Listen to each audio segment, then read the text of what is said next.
Bom, vamos lá então. Retomando aqui o que eu estava falando com vocês, nossa aula de hoje ela é de língua portuguesa e a gente vai ter uma dinâmica um pouquinho diferente do que a gente está acostumado, né? Excepcionalmente, o que a gente vai trabalhar? Como a gente vai trabalhar?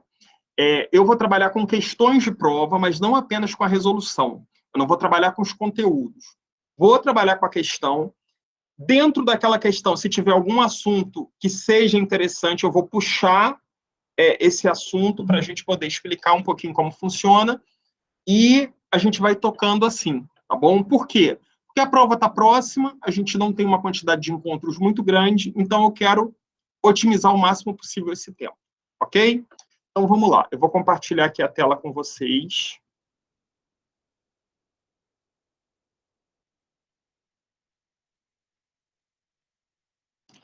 Esse material que a gente vai trabalhar hoje já está lá na plataforma, já tem um tempinho, né? Então, eu creio que vocês já tenham acesso, já tenham lido. A gente vai começar aqui com a questão de número 1, que ela tem um texto, né? Eu vou ler esse texto rapidamente, é um texto pequeno, né? E depois, para não precisar ficar lendo ele várias vezes. É um texto, um fragmento de texto, né, da Clarice Lispector, de uma crônica dela, publicada em 1968, no Jornal do Brasil. O nome da crônica é Oi, Chico. Então, vamos lá. Vou fazer a leitura, vocês têm esse material aí, estava lá no Classroom, junto com a questão, né? Ó, Chico Buarque, pois não é que recebi uma carta de uma cidade do Rio Grande do Sul, Santa Maria, a respeito de você e de mim? É o seguinte, a moça me lê num jornal de Porto Alegre, e muito jovem diz que sente grande afinidade comigo, que eu escrevo exatamente como ela sente, mas que sua maior afinidade comigo vem do fato de eu ter escrito sobre você, Chico. Diz, eu, como você, tenho uma inclinação enorme por ele. Acho eu que esta inclinação, a motivo de troça de meus amigos, era um pouco de infantilismo meu, talvez uma regressão à infância. Mas, lendo seus bilhetes, descobri que não. A razão é justamente conforme suas palavras. Ser ele altamente gostável e possuir candura. Você também tem candura, se percebe ao ler uma só linha sua. Ela, Chico, não entendeu que você não é meu ídolo. Eu não tenho ídolos. Você, para mim, é um rapaz de ouro, cheio de talento e bondade. Inclusive, fico simplesmente feliz em ouvir 500 vezes em seguida a banda. E um dia desse, dancei com um de meus filhos. Mas é só, meu caro amigo. Olhe, moça simpática, sua carta é um amor e tenho certeza de que Chico ia gostar de você. É impossível não.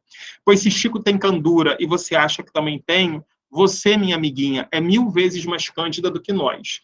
Mando-lhe um beijo e tenho certeza de que Chico lhe manda outro beijo. Não desmaie. É uma crônica, até de certo ponto, bem humorada da Clarice Lispector, né? Sobre o Chico Buarque e uma carta de uma fã. E aí vem essa primeira questão. Qual é a figura de linguagem presente nos excertos? Aí vem, inclusive, fico simplesmente feliz em ouvir 500 vezes em seguida a banda. E você, minha amiguinha, é 1000 vezes mais cândida do que nós. A gente tem uma figura de linguagem empregada nas duas. Quando a gente fala, ouvi 500 vezes seguidas a banda. A pessoa não ouviu 500 vezes, né? Ela coloca de forma para exagerar.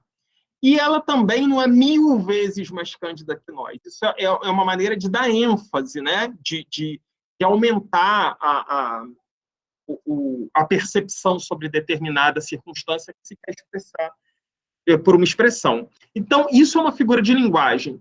Qual é o nome dessa figura de linguagem? Alguém aí lembra a figura de linguagem que a gente usa para isso? Para aumentar? Exatamente, é uma hipérbole. Né? Então, a opção que a gente deveria marcar aí seria a letra A. Com base nisso, eu trouxe algumas figuras de linguagem para a gente relembrar. Não todas, mas algumas que eu acho que são bem importantes. Primeiro, a metáfora. O que é uma metáfora? É uma comparação implícita. Aí eu vou chamar a atenção de vocês para duas situações. Existe uma figura de linguagem chamada metáfora e existe uma figura de linguagem chamada comparação. A metáfora é uma comparação implícita. Olha o exemplo. A razão é a luz na escuridão. A razão não é luz, né? Eu estou usando isso daqui como uma comparação implícita.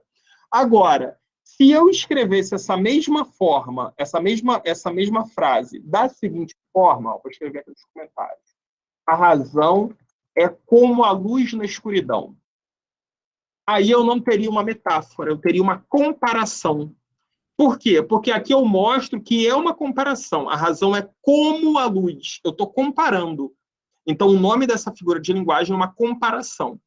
Quando não aparece esse elemento comparativo, né, é como, parece, então ela passa a ser uma metáfora. Tá bom?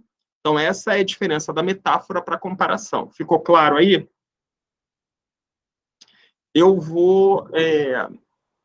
Tá ótimo, Josiane já colocou. Eu vou naquela. Ficou claro? Se ninguém falou, meto bronca. Segunda figura, metonímia. A gente usa muito a metonímia no dia a dia. É a substituição de um termo por outro, desde que haja uma relação entre elas. Olha aqui um exemplo. Amanhã eu vou ao médico. Todo mundo fala isso, né? Eu vou no médico amanhã. Só que assim, ninguém vai ao médico, você vai ao consultório do médico. Só que a partir do momento em que você fala que vai ao médico, existe uma relação de efeito, né, entre a palavra, o termo que você está usando e o outro. Todo mundo consegue entender, né? Então, aí a gente tem uma metonímia. Olha um outro exemplo. Comprei um Caravaggio. Na verdade, você não comprou um Caravaggio, você comprou uma obra de Caravaggio, né? Quer ver um outro exemplo muito comum? Eu preciso comprar Gillette para me barbear. Aquilo ali, Gillette, é a marca, né? Só que, assim, é uma marca que se popularizou tanto que todo mundo chama de Gillette, mas Gillette é a marca. O que você compra é a lâmina, né? Ou o aparelho de barbear. Mas é uma metonímia também. Você de tanto se popularizar a marca que ela substitui praticamente o nome, tudo. Existe muita gente sem coração. Na verdade, a pessoa não está sem coração. O que essa oração aqui quer dizer é que a pessoa é sem sentimento. Então, você está trocando um termo que é sem sentimento por outro que é sem coração, mas que fica facilmente subentendido, né? Então, nesses casos, a gente tem uma metonímia, tá bom? É uma outra figura de linguagem. Seguindo.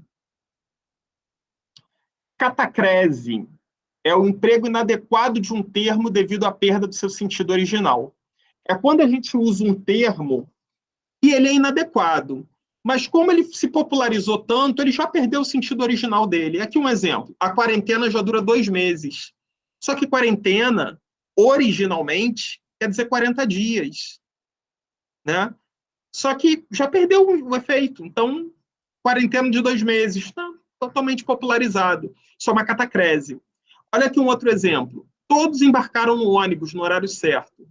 Só que embarcar é entrar num barco, numa embarcação. Esse é o sentido original do termo embarcar, né?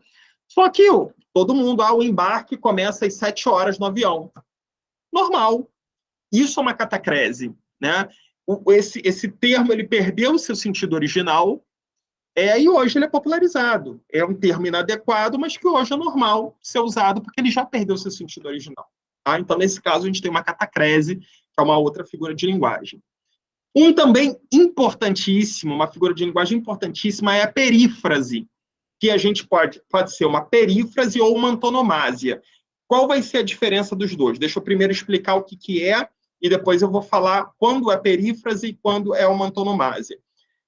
Esse tipo de figura de linguagem é uma substituição de um termo por outro que vai o caracterizar. Pode ser um apelido, não deixa de ser uma espécie de apelido. Quer ver? O rei das selvas ainda não está em extinção.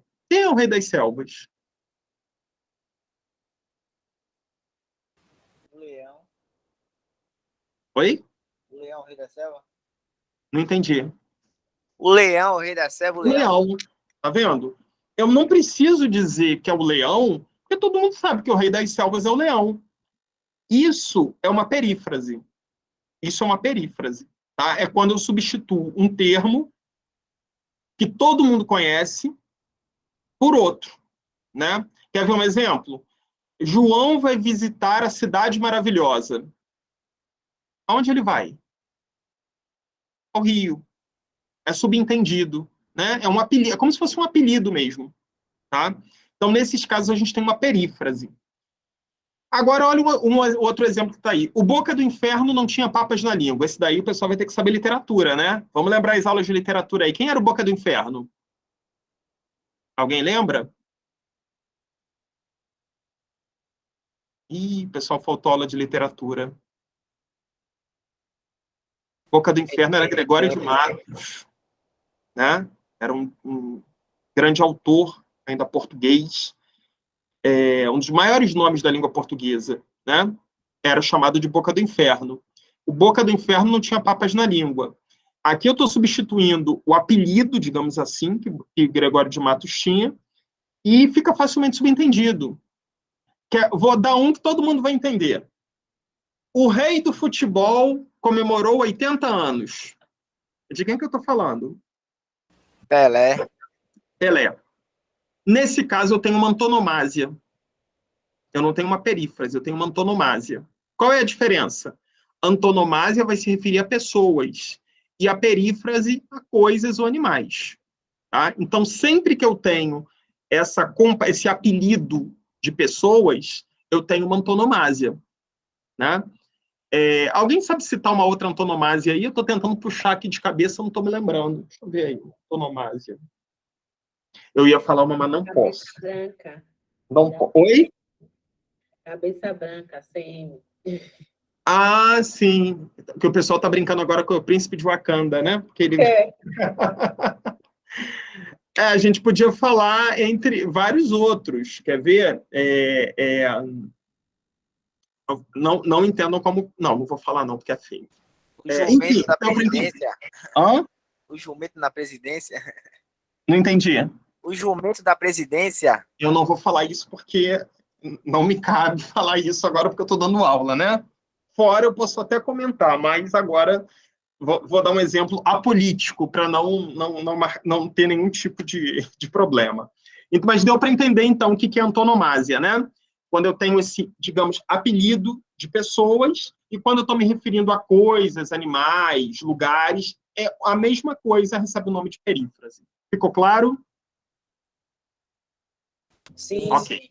Então, seguimos. Vamos para mais um exemplo de figura de linguagem. A sinestesia. A sinestesia é a combinação de 2 ou mais sentidos.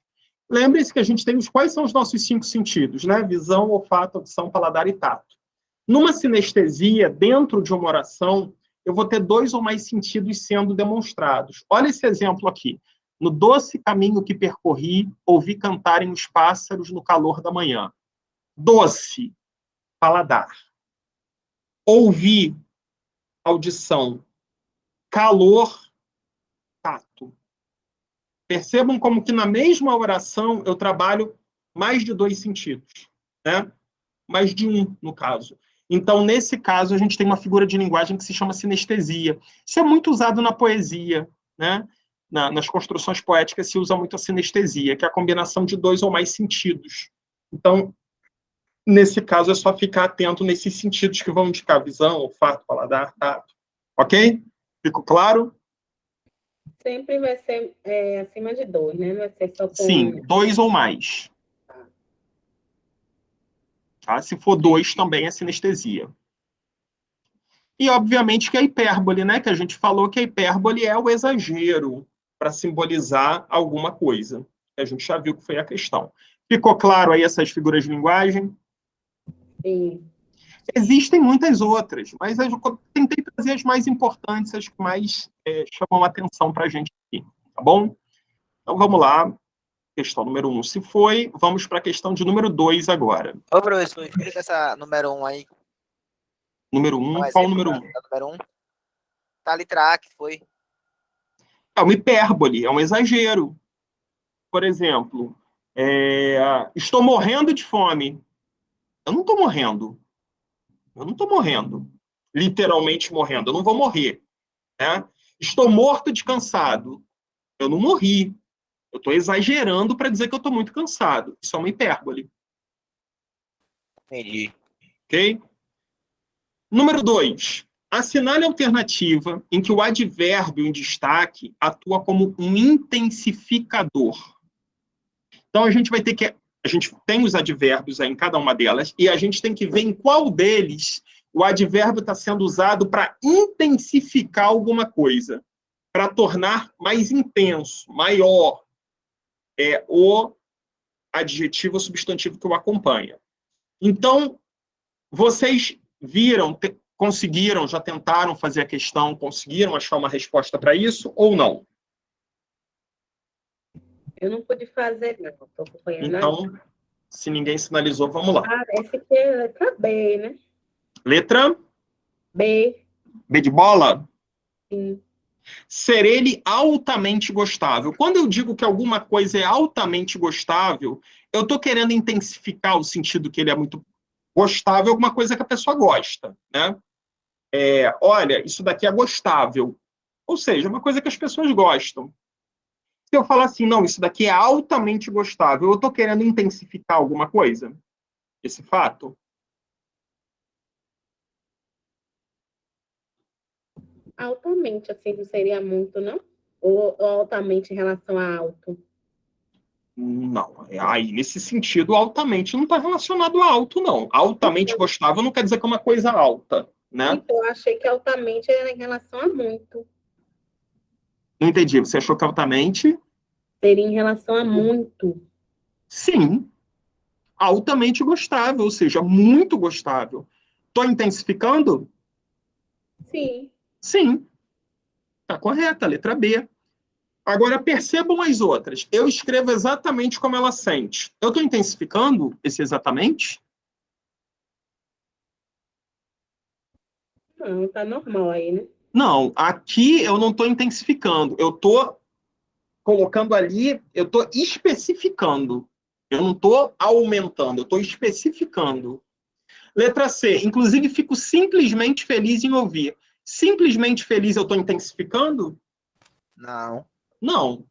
A razão é justamente conforme suas palavras. Justamente eu estou intensificando, tornando maior? Também não. Não, ao Também não. contrário, estou tornando menor. É justamente, é especificamente. Texto publicado originalmente no Jornal do Brasil. Originalmente quer dizer aumentar? Não, é uma coisa normal, né? Não, original é alguma coisa que vem de algum lugar. Então percebam que a única opção em que eu estou aumentando é a letra B. Altamente gostável. Poxa, é muito gostável, é gostável pra caramba. Isso é intensificar. Então a única opção aí que intensifica é a letra B. Ficou claro? Sim. Sim. Então, número 2, letra B de bola. Vamos para a próxima. Número 3. Assinale a alternativa em que a expressão destacada não é um vocativo. Não, primeira coisa, eu preciso saber o que é um vocativo, né? Se eu não souber o que é um vocativo, complica. Alguém sabe me dizer o que é vocativo? Não precisa ser com as palavras específicas, não, mas o que seria um vocativo? Acho que vocativo é quando usa alguma coisa assim para chamar atenção. Exatamente. Atenção. Vocativo é quando eu uso um termo para chamar alguém. Quer ver um exemplo? Maria, qual é seu... Não, Maria, qual é seu nome? É sacanagem. O nome Maria já é o nome dela. Maria, quantos anos você tem? Maria é um vocativo. Eu estou usando para chamar, né?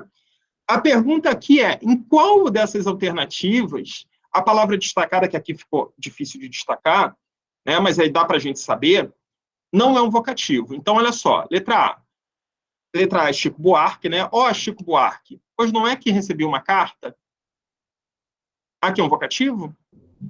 Sim. Sim, eu estou destacando, né? É como se eu estivesse chamando, falando com ele. Letra B. Ela, Chico, não entendeu que você não é meu ídolo. Tem um vocativo aqui? Tem. Tem. Estou falando com o Chico. Ela, Chico. Não, como se eu estivesse conversando com ele. Olha a letra C. Olhe, moça simpática, sua carta é um amor. É um vocativo? Sim. Sim, é um vocativo. Letra D. Mas é só, meu caro amigo. É um vocativo? Essa daí eu estou na dúvida entre a E e a D. Vamos supor. Aí a gente tem que voltar no texto. Vamos ver aonde que está esse mas é só, meu caro amigo. Deixa eu ver. Está na quinta linha de baixo para cima. Você para mim é um rapaz de ouro, cheio de talento e bondade. Inclusive, fico simplesmente feliz em ouvir 500 vezes em seguida a banda. E um dia desse dancei com um dos meus filhos. Mas é só, meu caro amigo. Olha só, como se eu estivesse conversando com o Chico. Mas é só, meu caro amigo. Então, Ou a seja, eu gente estou pode chamando ele. trabalhar assim solto, né? Tem que voltar para o texto para olhar, né? Para não cair na pegadinha.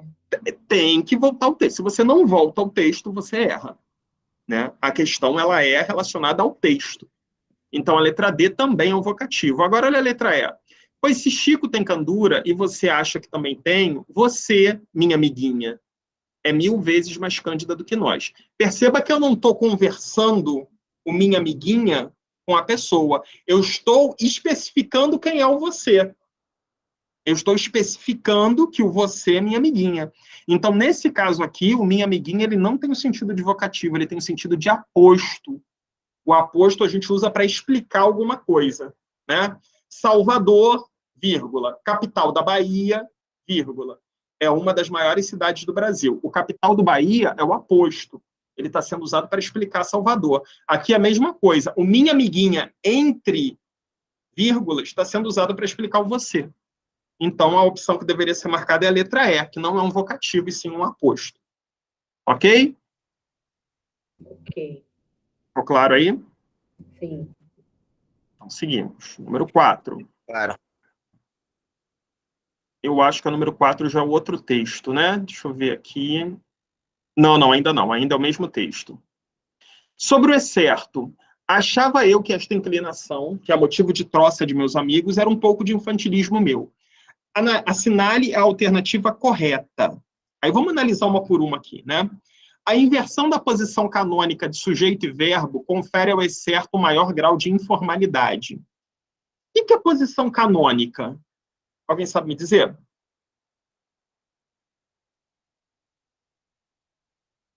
Pode falar que não, se não souber, tá, gente?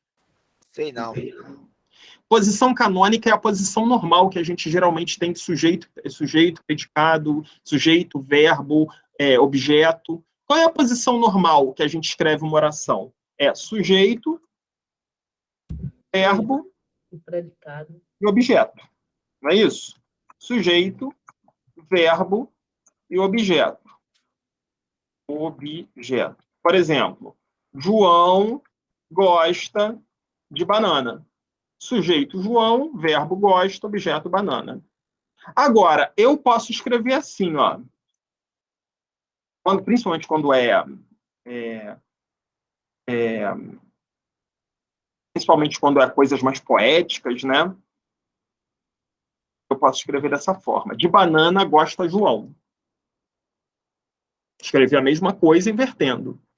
A gente diz que isso daí houve uma inversão da posição canônica, porque percebam que o objeto está na frente do sujeito.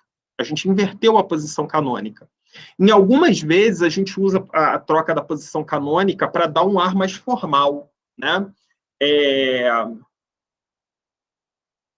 Vou dar um exemplo de uma frase.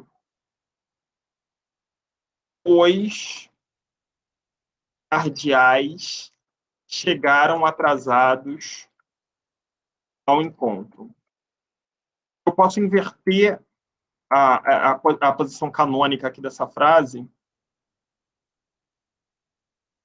Chegaram os cardeais atrasados ao encontro. Existem várias formas de inversão, inverti dessa. Né? Percebam que quando eu inverto a posição canônica, eu dou um aspecto mais formal, né? Uma coisa mais...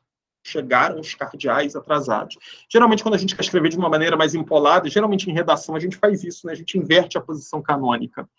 Então, quando eu inverto a posição canônica, eu posso dizer que fica mais formal ou fica uma coisa mais informal? Formal. Fica mais formal, né? Uma coisa mais rebuscada. Então, a letra A eu posso dizer que está certa, que é a inversão da posição canônica e conferir ao excerto um maior grau de informalidade? Não. Não posso. Ficou mais formal, ao contrário, né? Então, a letra A está errada. Vamos ver a letra B. O termo troça é um termo típico da variedade informal do português brasileiro, sendo a forma feminina do substantivo troço e possuindo o mesmo significado que ele. Está correto isso? Não. Não. Troça é um termo, não é informal, é bem antigo, por sinal, né? E troça seria o quê? Troça é uma brincadeira, né? É um deboche. E troço é outra coisa. Troço é alguma coisa, um objeto, né? Então, não é, isso aí está totalmente errado. A letra B também não é. Letra C, o substantivo infantilismo é derivado de um adjetivo com acréscimo do sufixo ismo, assim como os substantivos charlatanismo e civismo. Está correto? Acho que não, que é civismo. Civismo vem de civil. Civil é o substantivo, ou melhor, no caso civil, ele pode ser um substantivo ou um adjetivo. Nesse caso aí, está mais como adjetivo. Então, eu transformo em civismo. Charlatão é um substantivo ou um adjetivo, dependendo do que for, e eu, colocando o sufixo ismo, vai ficar charlatanismo. Usei o sufixo ismo. Posso dizer que infantilismo é derivado de um adjetivo com sufixo ismo? Sim. Sim. Qual seria o adjetivo?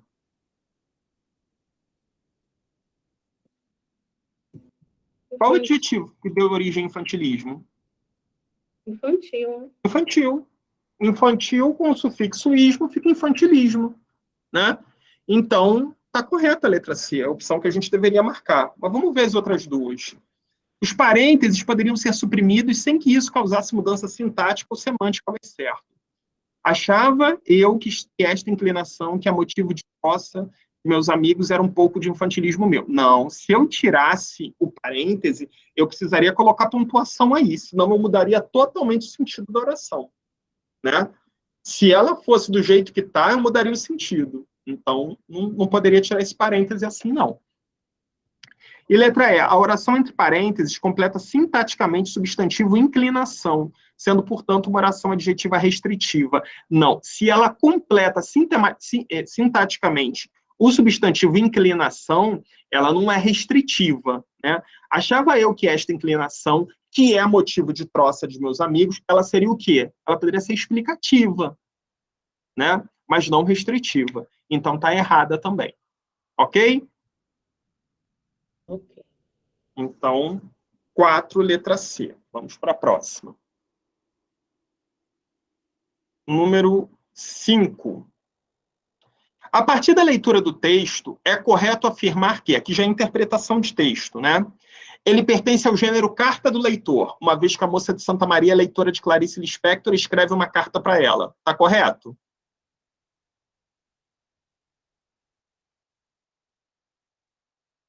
Primeiro, fazer uma pergunta. Existe gênero carta do leitor?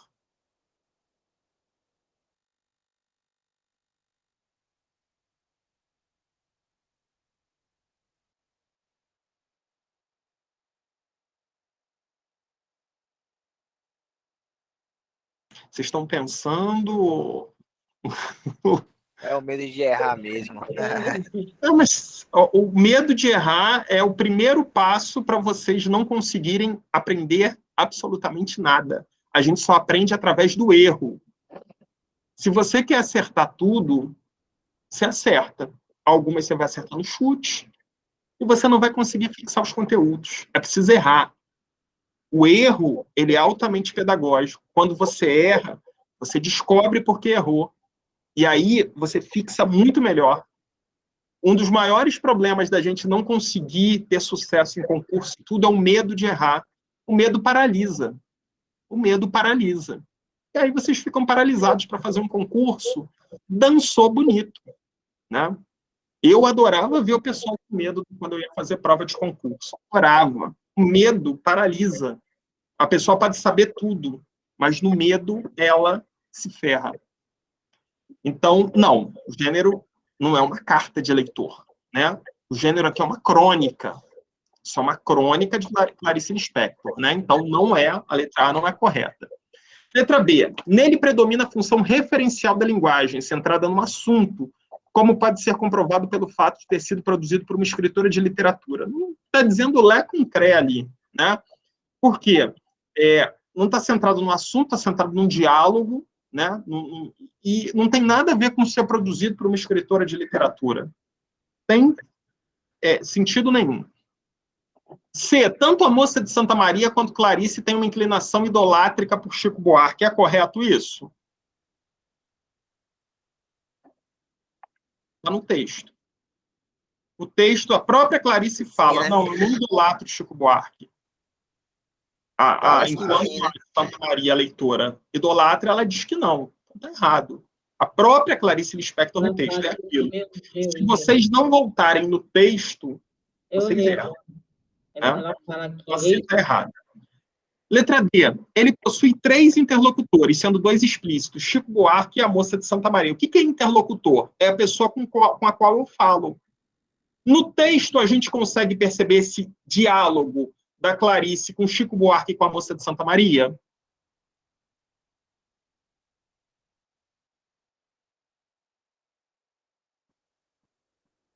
Cri, cri, cri, cri, cri. Ela fala como se estivesse falando com o Chico, né? E com a moça de Santa Maria também. Tipo, mostro várias partes aqui, ó. Tem uma delas que ela fala assim, aqui, ó. Deixa eu voltar aqui no texto. Olhe, moça simpática, sua carta é um amor. E tenho certeza de que Chico ia gostar de você. Aí tem outra parte que ela fala assim, ó. Pois se Chico tem candura, e você acha que também tem, você, minha amiguinha, ela é interlocutora do texto. Ela é uma das interlocutoras. E o Chico também, porque a Clarice conversa com o Chico e com ela. Então a gente tem 3 interlocutores aí, 2 são explícitos, o Chico Buarque e a moça de Santa Maria. Então essa opção está correta, é que deveria ser marcada, número 5, letra D de dado. A letra E, a moça de Santa Maria de se identificar com Clarice porque ambas possuem candura. Não, foi isso que ela falou. Ela não falou dela, ela falou de Clarice. Exatamente, ela falou da Clarice, ela falou, mas não falou dela. Então, a opção que deveria ser marcada é número 5, letra D de dado. Ok? Seguimos para número 6.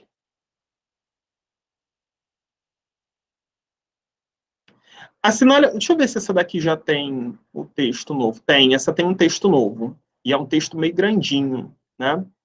Eu vou fazer o seguinte, como vocês já devem ter lido o texto, eu vou resolver aqui sem, se for preciso, eu volto nele.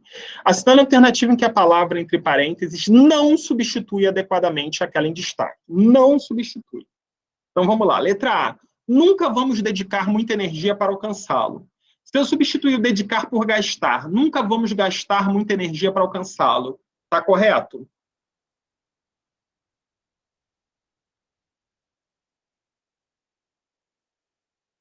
Acho que tá. Sim, nunca vamos dedicar muita energia, nunca vamos gastar muita energia. Está correto. Tranquilo. Letra B. A adolescência é uma época muito frutífera de ideias. Se eu substituir por a adolescência é uma época muito rica de ideias. Está correto? Sim. Sim, correto. Letra C. Pode ser no âmbito pessoal ou profissional. Pode ser no plano pessoal ou profissional. Está correto?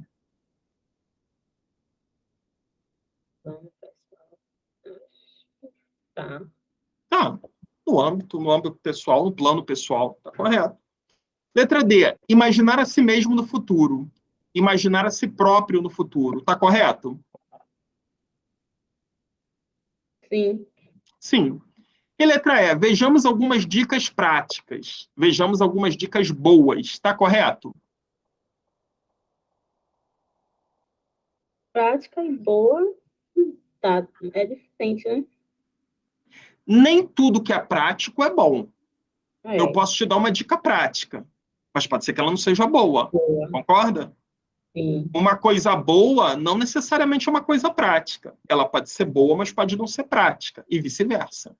Verdade. Então, eu não posso não substituir adequadamente. Prático é uma coisa, boa é outra. Ok? Ok. A opção que a gente tinha que ser marcada aí seria a letra E, número 6, letra E. Seguimos. Número 7. Sobre a utilização da vírgula nos seguintes excertos, assinale a alternativa correta.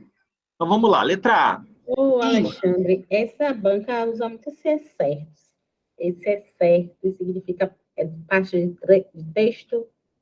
Excerto é um trecho. Trecho de um texto, né? O excerto é um pedaço do texto, né? Então, percebam que tudo que está sendo trabalhado aqui são pedaços retirados do texto. Né? Então, letra A. Pode ser mais ou menos ambicioso, mas nos impulsiona. A vírgula separa uma oração principal de uma oração subordinada. Oração começando em mais nos impulsiona é uma oração subordinada? O pessoal esqueceu, né? Oração subordinada e tudo mais.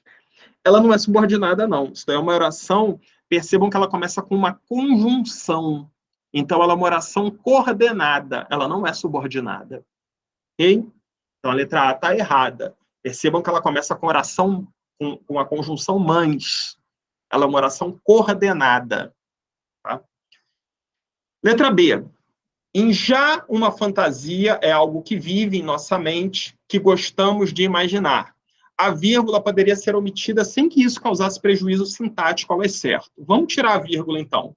Já uma fantasia é algo que vive em nossa mente, que gostamos de imaginar.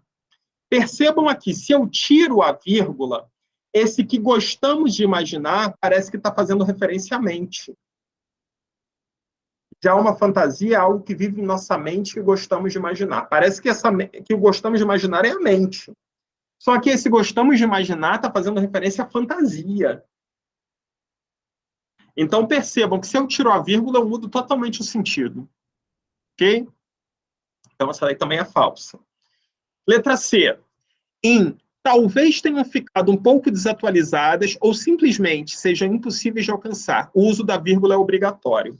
O uso da vírgula, quando eu tenho um termo único, como aí no caso, simplesmente, ele não é obrigatório, ele é facultativo. Tá? Simplesmente, frequentemente, ele nunca é obrigatório, ele é facultativo. Ele geralmente fica obrigatório quando eu tenho conjunções ou locuções com duas ou mais palavras. Na verdade, com mais de duas palavras. Aí passa a ser obrigatório. Quando não tem, ele é facultativo. Então, ele não é obrigatório. A letra C não é correta. Tá bom? Letra D. Somos obrigados a sonhar, a buscar objetivos. A vírgula separa duas orações de mesmo estatuto sintático. Então, percebam aqui. Somos estimulados a sonhar. Eu poderia escrever assim. Somos estimulados a sonhar. Somos estimulados a buscar objetivos. Não teria o mesmo sentido? Somos estimulados a sonhar. Somos estimulados a buscar objetivos. Não é esse o sentido? Sim. A vírgula é como se estivesse substituindo esse somos estimulados. Né? É praticamente uma elipse aí. Sim. Então, nesse caso, eu posso dizer que elas têm, sim, o mesmo sentido, a mesma estrutura sintática. Então, a letra D está correta. Né? A vírgula aí, ela separa duas orações com o mesmo sentido sintático. Então, a opção que a gente deveria marcar na número 7 é a letra D de dado. Ok? E vamos ver a letra E, só para a gente ver onde está o erro.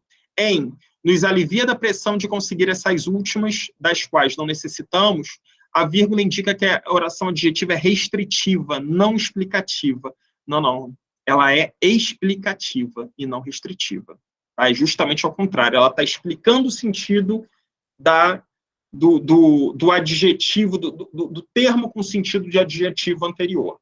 Então, ela é uma oração adjetiva explicativa e não restritiva. Ok? Então, número 7, letra D de dado, ou de doido. Vamos para o número 8. Em qual alternativa o termo que é um pronome relativo? Antes de resolver, deixa eu vir aqui para mostrar para vocês quando o que é um pronome relativo. Né? Acho que isso é importante. Quando o que ele é um pronome relativo? Tem alguns casos em que eu identifico ele como um pronome relativo. Primeiro, quando ele substitui um substantivo para evitar a repetição. Ele é um pronome relativo. Quando ele estabelece uma relação com o substantivo que ele está substituindo. Quando ele aparece após o substantivo que ele substitui, ou uma das maneiras mais fáceis de identificar é quando eu posso substituir ele por o qual, a qual, os quais, as quais. Então, são todas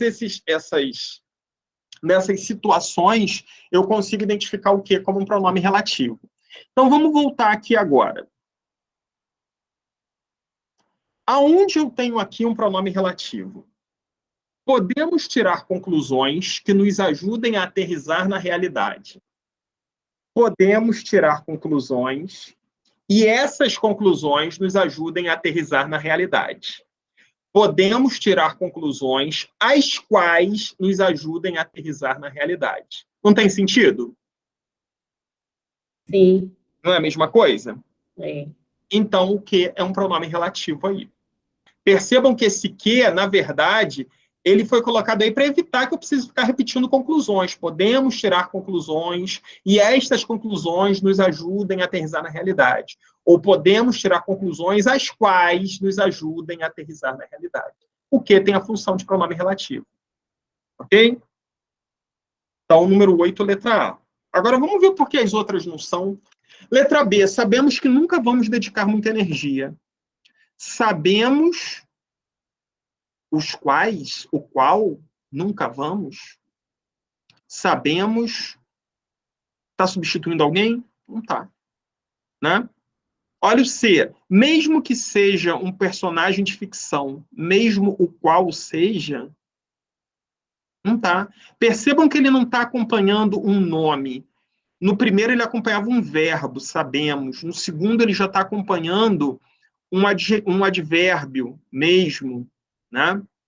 Letra D. O que pode extrair daquilo? O que pode extrair daquilo? Esse que está substituindo alguém? Não. Ele aí é um pronome interrogativo. Né? O que pode extrair daquilo? Ele não é relativo. E letra E. Lembramos que gostávamos de aventuras. Novamente, perceba que está acompanhando o quê? Um verbo. Ele não é um pronome relativo aí. Né? Percebam que é muito fácil identificar o relativo lá em cima, porque ele está acompanhando um nome, conclusões. Né? E ele está justamente evitando a substituição desse nome. Ok? Tranquilo? Ok. Então, número 8, letra A. Ok. Vamos para a próxima. Aqui a gente já viu, né, os casos. Vamos para número 9. Em relação à estrutura e à formação de algumas palavras utilizadas no texto, assinale a alternativa correta. Os verbos reinventar, recuperar e retomando são formados por composição, com o radical re significando repetição. Está correto?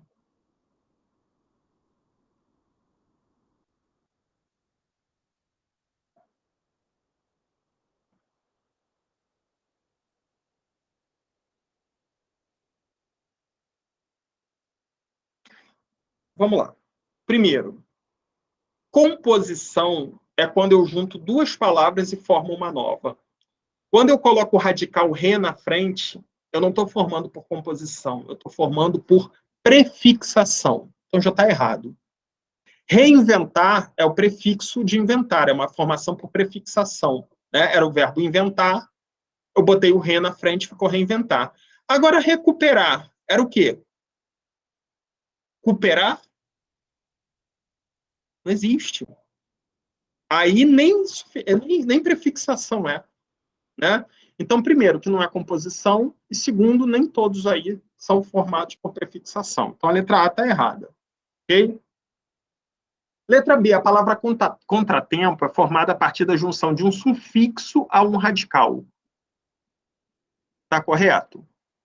Sufixo, lembrando sempre, sufixo é o que vem atrás. Né? Aí a gente tem um sufixo.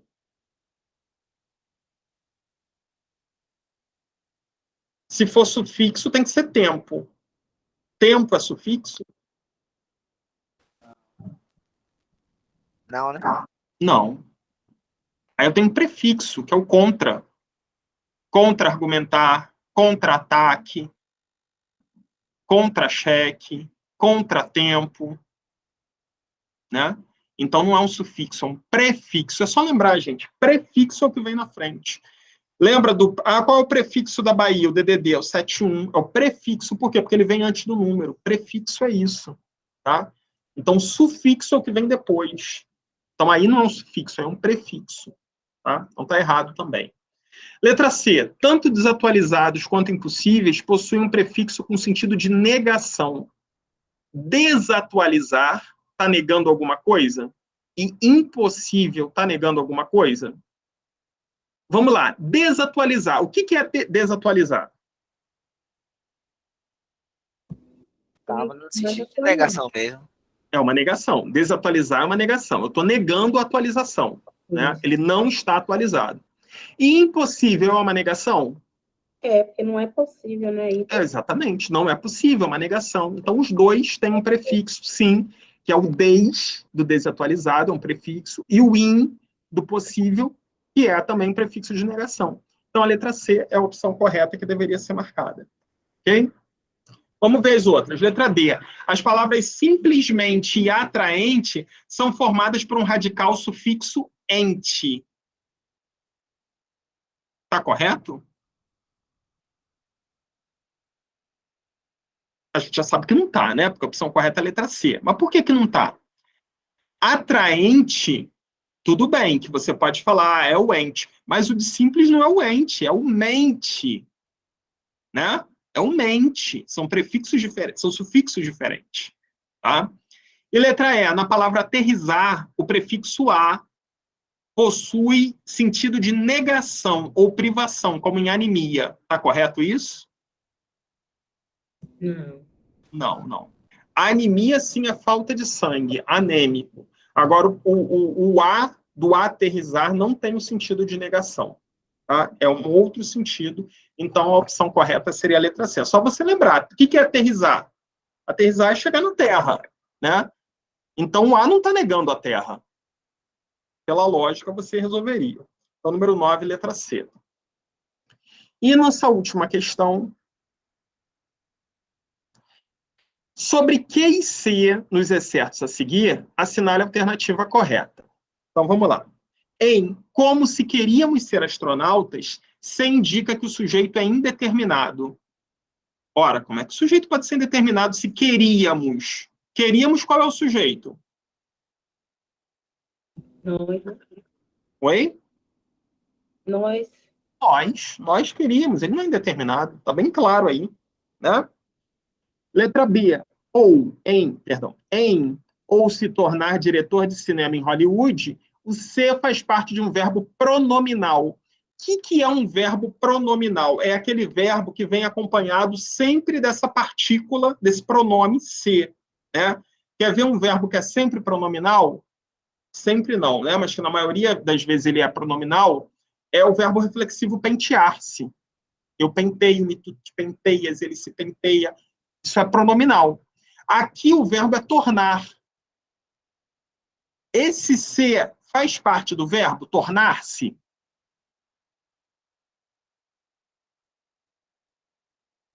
Se eu tirasse esse ser, percebam que ele faz parte desse verbo, né? Tornar-se diretor. Tornei-me diretor. Ele é um verbo pronominal. Concordam? Entendi.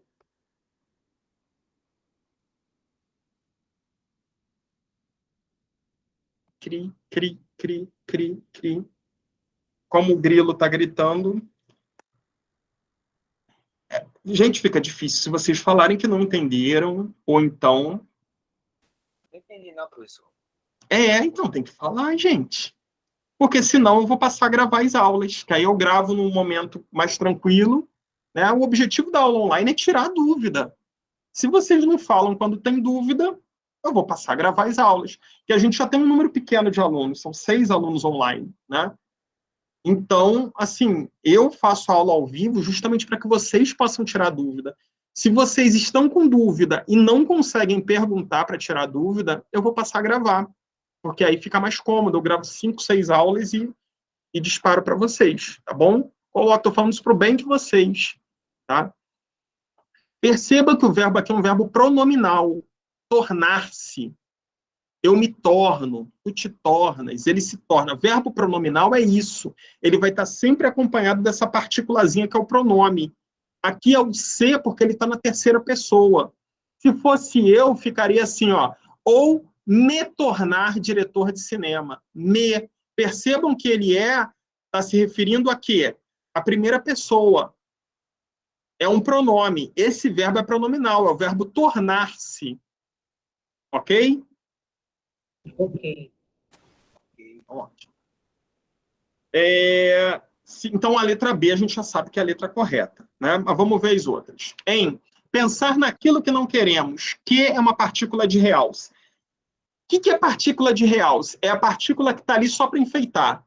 Se eu tirar, ela não vai fazer sentido, ela não vai fazer falta nenhuma. Então, vamos ver aqui, ó. Pensar naquilo não queremos. Vai fazer falta, né? Vai fazer falta. Vai fazer falta. Então, não é uma partícula de realce. Está errada.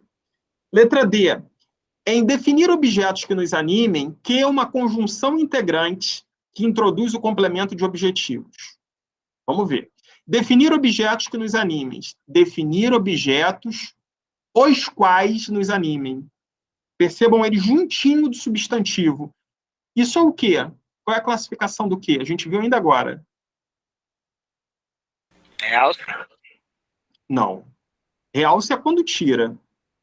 O que a gente estava falando, uma questão anterior ainda agora, que quando ele tem o sentido de o qual, os quais, quando ele substitui uma expressão, quando ele acompanha um substantivo, qual é a classificação dele?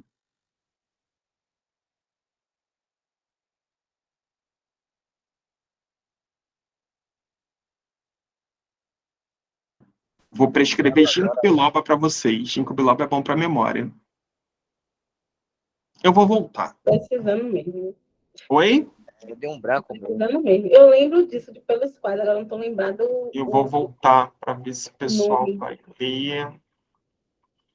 Para de comer queijo, de comer peixe.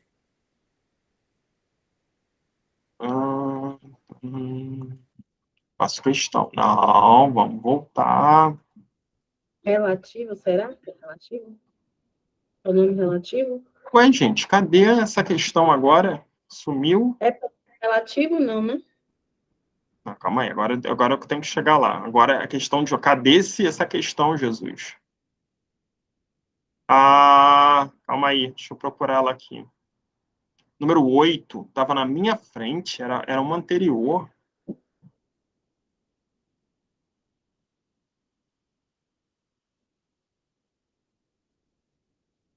Leiam aí, por favor. Quando Lembraram? é relativo. Lembraram aí? Sim. Então vamos voltar agora.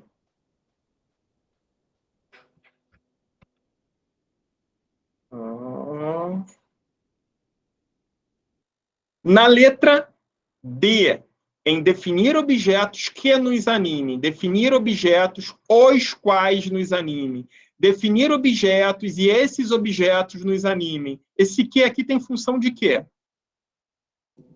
É pronome relativo. Pronome relativo. Né? Então, ele não é uma conjunção integrante, ele é um pronome relativo. Tá? E na letra E, já uma fantasia é algo que vive em nossa mente, que retoma a fantasia, podendo ser substituído por um pronome relativo flexionado no feminino. Vamos ver. É só substituir o que por um pronome relativo no feminino. As quais. Vamos ver se é a qual, né? Porque a gente está no singular. Já uma fantasia é algo a qual vive em nossa mente. Está correto? Já uma fantasia é algo a qual vive em nossa mente.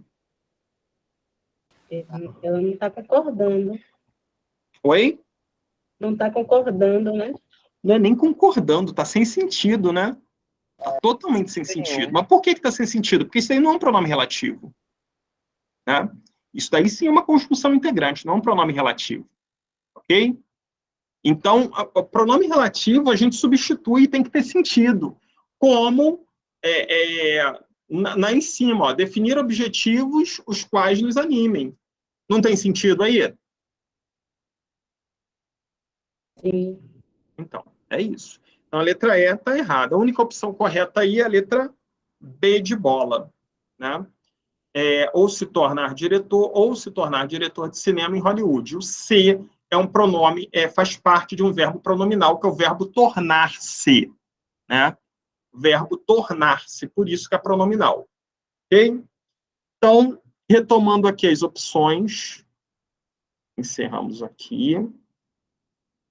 Ficamos assim, número 1, letra A, número 2, letra B de bola, número 3, letra E, número 4, letra C, número 5, letra D, número 6, letra E, número 7, letra D, número 8, letra A, número 9, letra C e número 10, letra B de bola, ok? Vou dar uma sugestão para vocês. Resolvam problemas de prova. Existe um site, já falei para vocês diversas, vou até abrir aqui, ó, calma aí. Ó. Deixa eu botar aqui.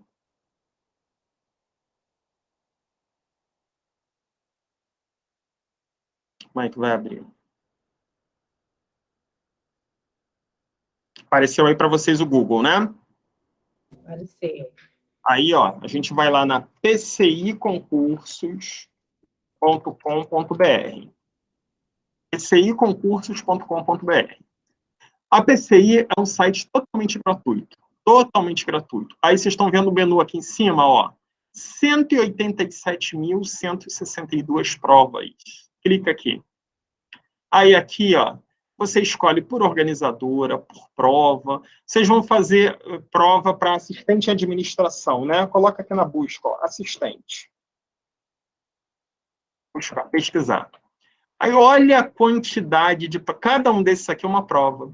Claro que vocês têm que ler qual é a prova, né? Assistente social, não é o caso de vocês. Assistente de alunos, ensino fundamental, não quer. Agente de habitação, assistente administrativo. Opa, vamos abrir aqui. Aí, ó, olha o que vai ter. Aqui eu tenho a prova e o gabarito.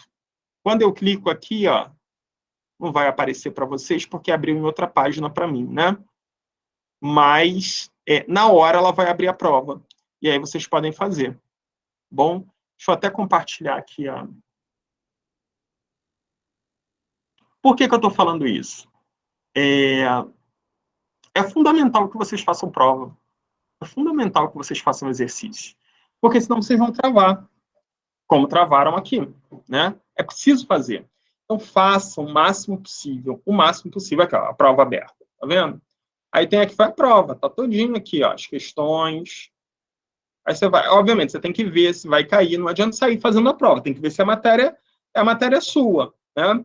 Aí, ó, tem tudo, ó. Tem até proposta de redação, né? Bastante coisa. E aí vocês têm um gabarito depois, tá? Depois vocês têm um gabarito que vocês podem estar consultando para poder ver se acertaram ou não. Ok? Em caso de dúvida, pode chamar lá no grupo, falar, olha, fiz essa questão aqui, não estou entendendo a resposta, que estou lá para ajudar vocês. Tá bom? Ficou alguma dúvida aí, pessoal? Uma pergunta? Não. Não? Bom, então vou Não. encerrando a nossa aula de hoje. A gente hoje teve que começar um pouquinho mais cedo, mas para a semana eu já vou colocar nossa aula da semana que vem. E dica, quem vai fazer em base, centre-se em conhecimento específico, tá? Façam bem a leitura daqueles conteúdos que eu coloquei lá, que são muito importantes. E se eu não me engano, a aula da próxima semana é mais específico. Então, centrem os conhecimentos nisso aí, tá bom? Pessoal, boa noite e até quinta-feira que vem. Bom, tchau, tchau. Valeu, professor. Boa noite.